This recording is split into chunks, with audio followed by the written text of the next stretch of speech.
Hello, नमस्कार दोस्तों, mission job अड्डा में आपका स्वागत है। देखते हैं महत्वपूर्ण करंट अफेयर्स। आप अपना लेवल देख लीजिएगा, जो करंट अफेयर आप पढ़ रहे हैं क्या इस टाइप के क्वेश्चन आप कर पा रहे हैं या नहीं। एक होती है बहुत ही सिंपल करंट अफेयर, किसको ये पुरस्कार मिला, किसकी नियुक्ति हुई, किसकी मृत्यु हुई। ये इस टाइप की करंट अफेयर नहीं है, ये एक लेवल की करंट अफेयर है, जिसमें कि एक अच्छा लेवल एग्जामिनर देखता है और बच्चे में खोजना चाहता है कि जो आजकल एक्टिविटी देश और दुनिया में हो रही है कि उस लेवल के एक बच्चे को नॉलेज है या नहीं। यदि आप इस लेवल के क्वेश्चन कर रहे हैं तो आप सही दिशा में हैं, वरना आप भीड़ का वो हिस्सा हो सकते हैं जहां लाखों लोग एग्ज़ाम में बैठते हैं लेकिन कुछ ही बच्चे सेलेक्ट हो पाते हैं।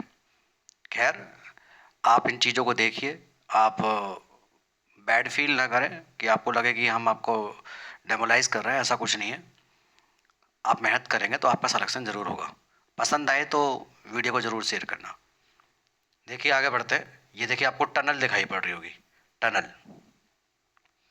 ये जो टनल है, ये कौन सी टनल है, आज ये चर्चा में रही।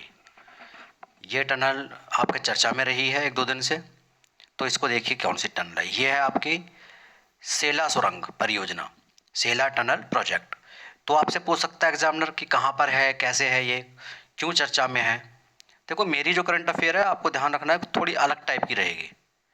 और कभी भी मेरे पीसीएस में करंट के अगर 20 क्वेश्चन आते हैं तो मेरे 17, 18, 16 इतने मेरे हमेशा सही होते हैं और मेरा पीसीएस प्री कभी नहीं रुका। मोस्ट ऑफ टाइम पास होता हूँ। और स्कोर भी ऐसा नहीं कटिंग जो कट ऑफ लगती है उसके आसपास, बल्कि 10, 15, 20 नंबर ज़्यादा। ठीक है, तो आप थोड़ा लेवल का अपना ज़रूर बढ़ाइए। तो सेला सुरंग कहाँ पर है, तो सेला सुरंग जो परियोजना है क्यों चर्चा में है। देखिए, पहले तो देख रहे थे क्वेश्चन मैंने बना दिया है इसमें। हाल ही में चर्चित सेला सुरंग का निर्माण कहाँ किया जा रहा है। तो ऑप्शन है आपके दिए हुए, ये ऑप्शन आप देखिए। ऑप्शन ए अरुणाचल प्रदेश, दूसरा ऑप्शन है आपका जम्मू कश्मीर, तीसरा ऑप्शन है आपका मेघालय। तो सही आंसर क्या होगा, तो इसका सही आंसर है अरुणाचल प्रदेश। ये जो टनल है आपकी, ये अरुणाचल प्रदेश में तैयार हो रही है। इस साल तक इसकी ओपनिंग हो जाएगी, दिसंबर लास्ट में ये लगभग तैयार हो चुकी है। तो आपको ये ध्यान रखना है। ठीक है, अगले क्वेश्चन की तरफ बढ़ते हैं।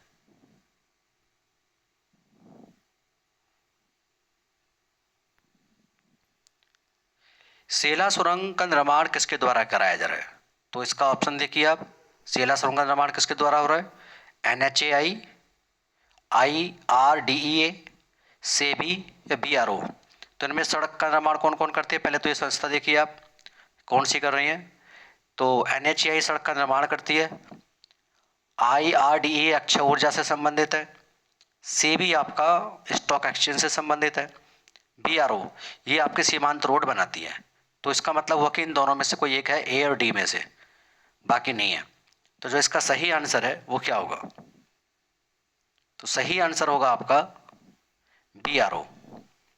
BRO, यही जो सीमांत सड़कें होती हैं, बॉर्डर के पास जो सड़कें होती हैं, उनका निर्माण BRO ही करता है। ठीक है, रक्षा मंत्रालय के अंतर्गत ये डिपार्टमेंट आता है। आगे, BRO की स्थापना कब हुई थी, BRO की स्थापना कब हुई, तो ये देखना है आपको। 1960 है ऑप्शन में, 1955, 1962, 2001। तो इसका सही आंसर वो क्या होगा, सही आंसर 1960। सही आंसर होगा 1960। अगला क्वेश्चन है आपका, हाल ही में चर्चित वित्तीय स्थिरता बोर्ड की स्थापना कब हुई। देखिए, इस टाइप के करंट आप शायद नहीं देख पा रहे हो, अगर देख रहे हैं तो बेस्ट है, अगर नहीं देख पा रहे हो तो इस टाइप के करंट आपको थोड़ा सा पढ़ना है। ये छोटी मोटी करंट जिसको आजकल हम पढ़ते रहते हैं, यूट्यूब पर बड़े बड़े सब्सक्राइबर वाले यूट्यूबर्स हैं, पढ़ाते हैं काफ़ी चीज़ें, कुछ उनमें अच्छे भी हैं लेकिन कुछ ऐसे भी हैं बस भीड़ उनके पास ठीक ठाक है, अपना पढ़ा रहे हैं, जल्दी आसान आसान क्वेश्चन जल्दी जल्दी कर लीजिए, जल्दी जल्दी कर लीजिए। लेकिन ये देखिएगा आपके लेवल के अनुसार क्या पढ़ाई हो रही है या नहीं। लाखों करोड़ों लोग कोचिंग करते हैं लेकिन सेलेक्ट तो कम ही बच्चे होते हैं, उतने तो नहीं होते। तो देखिए, इस टाइप के क्वेश्चन आपको बिल्कुल नज़र रखनी चाहिए। हाल ही में चर्चा में है वित्तीय स्थिरता बोर्ड, शायद पहली बार नाम सुन रहे होंगे। वित्तीय स्थिरता बोर्ड की स्थापना कब हुई, आप खुद सोचिए और अपने फ्रेंड से पूछिए जो आपके आसपास जो बहुत गहन तैयारी करते हैं, बड़े बड़े यूट्यूब चैनल पर तैयारी करते हैं, एक बार पूछना कि चर्चा में क्यों है और ये वित्तीय संस्था बोर्ड की स्थापना कब हुई थी। तो जो इस बोर्ड की स्थापना है, देखिए 2020, 2012, 2009 कब हुई थी इसकी स्थापना। तो जो इसका सही आंसर होगा वो होगा आपका 2009। ठीक है, 2009 में हुई। कहाँ से संस्था है ये, कौन किस संस्था के माध्यम से हुई थी, इस पर भी हमने क्वेश्चन बनाए हैं। आगे बढ़ते हैं, आपको सारी चीज़ क्लियर हो जाएगी। वित्तीय स्थिरता बोर्ड क्या है, एफएसबी इसको बोलते हैं, और इसकी स्थापना किसने की थी। ठीक है, आगे बढ़ते हैं।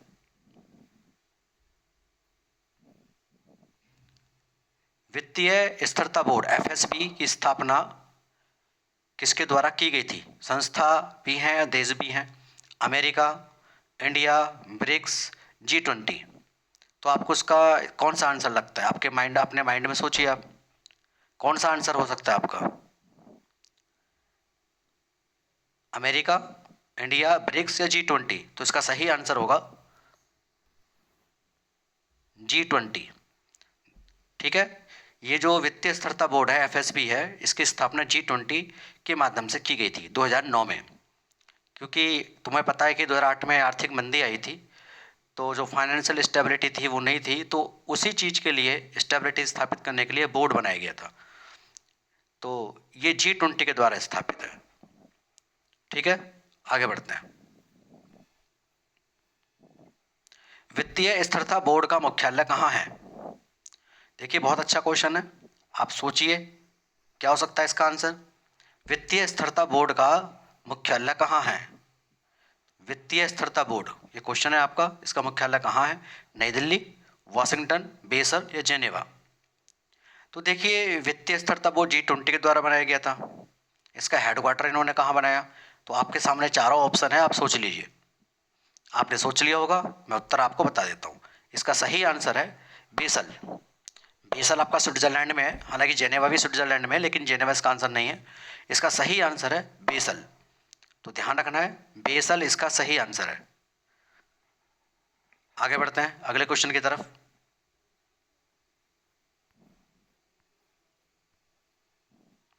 देखिए हाल ही का मतलब अभी 1-2 दिन पहले, हाल ही में मद्रास उच्च न्यायालय ने किस अभ्यारण्य में बाहरी आदमियों के आने जाने पर रोक लगाने के लिए सरकार को नोटिस थमा दिया है।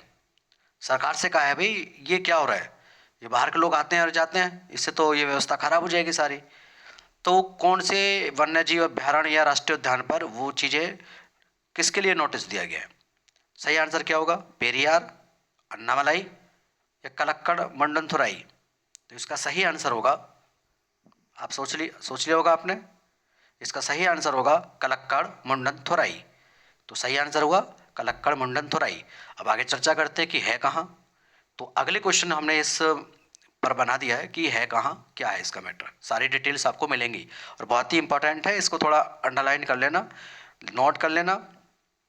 अंडरलाइन तो आप खैर नहीं कर पाएंगे, लेकिन नोट कर लेना, क्योंकि ये चीज़ें बहुत ज़्यादा आप एनवायरनमेंट से रिलेटेड बुक्स पढ़ेंगे तब जाके ये चीज़ें मिलेंगी। लेकिन जो चीज़ें चर्चा में रहती हैं, करंट अफेयर में रहती हैं, उसी से संबंधित पर्यावरण के एनवायरनमेंट के क्वेश्चन ये आते रहते हैं। ठीक है, तो आगे बढ़ते हैं।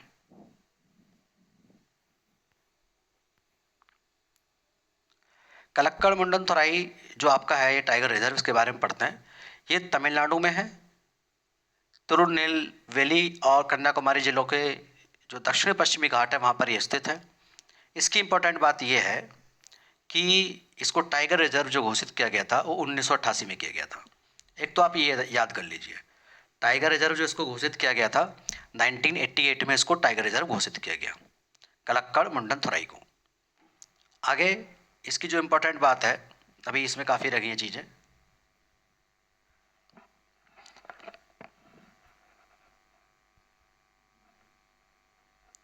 ये जो अभ्यारण्य है 3 मुख्य अभ्यारण्यों का मिश्रण है। कौन कौन से 3 हैं, कलाकाड़ अभ्यारण्य, मुंडनथुराई अभ्यारण्य और कन्याकुमारी अभ्यारण्य, इन तीनों को मिला के इसको बनाया गया। केरल और तमिलनाडु के बीच एक है आपका अगस्त्यमलाई हिल रेंज, ये उस अभ्यारण्य का मुख्य क्षेत्र है। और विशेष बात, भारत में जो बायोडाइवर्सिटी है, हॉटस्पॉट बायोडाइवर्सिटी जो हमारे क्षेत्र हैं वो कितने टोटल, भारत के अंदर 18 है। 18 जैव विविधता केंद्र हैं, ठीक है। तो ये जैव विविधता में भी आता है। कितने जैव विविधता केंद्र हैं हमारे यहाँ पर? 18 है। तो ये उसमें भी आता है, ये भी इसकी एक इम्पॉर्टेंट बात है, ठीक है। इसको पढ़ लेना। 18 जो जैव विविधता हॉटस्पॉट है उसमें भी शामिल है। और देखिए ये काफ़ी इम्पोर्टेंट बन जाता है आपके लिए, तो ये चीज़ आपको थोड़ा नोट कर लेनी चाहिए। आगे आपका अगला क्वेश्चन है, काफ़ी इम्पोर्टेंट है, ये देख लीजिए। रुई क्सियांग झोंग सहायक प्रोफेसर कैलिफोर्निया यूनिवर्सिटी को हाल ही में एक पुरस्कार दिया गया है। ये चर्चा में भाई, ये बहुत ही इंपॉर्टेंट क्वेश्चन है, इसको ढंग से याद कर लेना, सही से ध्यान रखना। कैलिफोर्निया विश्वविद्यालय में असिस्टेंट प्रोफेसर, इनको हाल ही में एक पुरस्कार दिया गया है। कौन सा पुरस्कार दिया गया है? ऑप्शन है आपके प्रिट्जर पुरस्कार, पुलित्जर पुरस्कार, रामानुजन पुरस्कार, पद्म विभूषण। तो आप देखिए कौन सा आंसर आपको लग रहा है इसमें सही आंसर इसके लिए क्या हो सकता है। तो जो इसके लिए सही आंसर है वो है आपका रामानुजन पुरस्कार। रामानुजन को जानते होंगे, गणितज्ञ थे वो भारतीय। तो रामानुजन पुरस्कार इनको दिया गया है। तो इंपॉर्टेंट क्वेश्चन बन जाता है। अच्छा, इसके बारे में जो और डिटेल है वो भी हम देख लेते हैं। रामानुजन पुरस्कार के बारे में, इस पुरस्कार की जो शुरुआत है वो कब हुई, आपसे पूछ सकता है। इस पुरस्कार की शुरुआत कब हुई? 2005 में। देखिए करंट हमारे इस तरीके का नहीं होता, सिर्फ फैक्ट पढ़ लिया और उसके आगे बढ़ लिए। फिलहाल तो हम ये कोशिश कर रहे हैं चीज़ें आपको एकदम अच्छी लगे और अच्छी मिले, जो एग्ज़ाम ओरिएंटेड हो। बस ये पढ़ लिया कि रामानुजन पुरस्कार मिल चुका है, लेकिन हम उसकी और भी डिटेल देंगे जिससे आपकी नॉलेज ग्रो हो। आसपास में आप सोचें, आप लोग यदि हेल्प करेंगे हमारी इन वीडियो को फैलाने में, सब्सक्राइबर बढ़वाने में, लाइक करते हैं आप, दोस्तों को शेयर करते हैं, तो आपको ऐसी ऑथेंटिक चीज़ हम देंगे जो हमारा एक्सपीरियंस है। लास्ट 13-14 साल का एक्सपीरियंस है हमें। बहुत मैंने एग्ज़ाम दिए हैं, कितने मैंने एग्ज़ाम तो हमने छोड़ दिए, लोगों का प्री नहीं होता। मैंने 4-4 मैंने एग्ज़ाम तो छोड़ रखे हैं एग्ज़ाम। आप खुद सोच सकते हैं कि कितने मैंने एग्ज़ाम दिए होंगे। आपका प्री नहीं रुकेगा, मीन्स कि आप अच्छे से तैयारी कहीं भी कर लेना, वो आप जाने। लेकिन आपको ऐसी टेक्निक बता दूंगा कि आप ना बस एग्ज़ाम में बैठोगे और पास हो जाओगे। यह हर साल रामानुजन की जयंती होती है। कौन सी जयंती है? 22 दिसंबर को होती है हर साल। तो 22 दिसंबर को जयंती होती है ना रामानुजन की, उसको तमिलनाडु में कुंभकोणम, आपका कुंभकोणम के पास में है आपका शास्त्र विश्वविद्यालय, उसके द्वारा ये पुरस्कार दिया था। अनाउंसमेंट उन्होंने कर दिया 22 दिसंबर को ये पुरस्कार दे देंगे, अनाउंसमेंट पहले हो जाता है। आगे बढ़ते हैं। और ये जो पुरस्कार है ये उन्हीं को मिलता है जो 32 वर्ष से कम उम्र के गणितज्ञ थे। जो 32 वर्ष से कम उम्र के गणितज्ञ हैं, जिन्होंने अच्छा काम किया गणित के क्षेत्र में, उनको ये पुरस्कार दिया जाता है। अच्छा, 32 साल क्यों रखा गया है कि वे 32 से कम हो? आपको पता होना चाहिए कि 32 की एज में ही इनकी मृत्यु हो गई थी रामानुजन की। तो इस वजह से 32 ही एज को रखा गया है। सही है। पिग्मी हॉग हाल ही में किस राष्ट्रीय उद्यान में छोड़े गए? 18। ये जो पिग्मी हॉग हैं ये 18 अभी एक राष्ट्रीय उद्यान में छोड़े गए हैं। तो वो राष्ट्रीय उद्यान कौन सा है? वैसे पिग्मी हॉग ये जंगली सुअर होते हैं, तो इनको कौन से राष्ट्रीय उद्यान में छोड़ा गया है? ये 18 छोड़े गए, इनकी डिजिट 18 है। लखीमपुर खीरी उत्तर प्रदेश, मानस असम, या पेरियार केरल। कहाँ छोड़ा गया? आपको क्या लगता है इसका आंसर? सोचिए आप, सोचिए सोचिए। तो इसका जो सही आंसर होगा वो क्या होगा? ख, मानस राष्ट्रीय उद्यान असम। मानस राष्ट्रीय उद्यान असम में इनको छोड़ा गया है। ठीक है। जंगली सुअर होते हैं और ये सबसे छोटी और दुर्लभ प्रजाति है। यह उन बहुत कम स्तनधारियों में से एक है जो छत सहित अपना घर या घोंसला बनाते हैं। छत, उसकी छत भी होती है, ऐसा घर ये बना लेते हैं। ठीक है। आगे है, देखो अभी ये अनाउंसमेंट हुआ, हंगेरियन अमेरिकी बायोकेमिस्ट कैटालिन कॉरिको और अमेरिकी चिकित्सक वैज्ञानिक ड्रू वेसमान, इनको क्या हुआ है? इनको भैया नोबेल पुरस्कार मिलेगा। ये लिखा हुआ है देखो यहाँ पर, मेडिसिन क्षेत्र में इनको मिलेगा। अभी मैंने ये स्क्रीनशॉट ली है। तो ये इनका अनाउंसमेंट हुआ है, पुरस्कार तो दिसंबर में मिलते हैं। ठीक है। इनके नाम लिखे हुए हैं,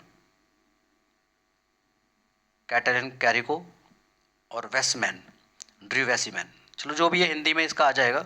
हिंदी में ये रहा इसका, कैटालिन कैरिको और ड्रू वेसमैन ने चिकित्सा का नोबेल का पुरस्कार जीत लिया है। इन्हें इस बार ये पुरस्कार मिलने जा रहा है चिकित्सा का। ठीक है। आपको हमारी वीडियो यदि अच्छी लगी हो तो आप ज़रूर शेयर करें अपने फ्रेंड सर्कल में। यदि एक एक बच्चा अपने फ्रेंड सर्कल में शेयर करता है तो हमारे सब्सक्राइब बहुत ज़्यादा हो जाएंगे। और आप यकीन मानिए कि आपको हम इतना बेहतर जो बड़े बड़े यूट्यूब्स वाले नहीं दे पाते, शायद मुझे लगता है कि मैंने भी देखे हैं बहुत सारी चीज़ें वो एक्स्ट्रा बताते हैं जो हमारे किसी काम की नहीं होती।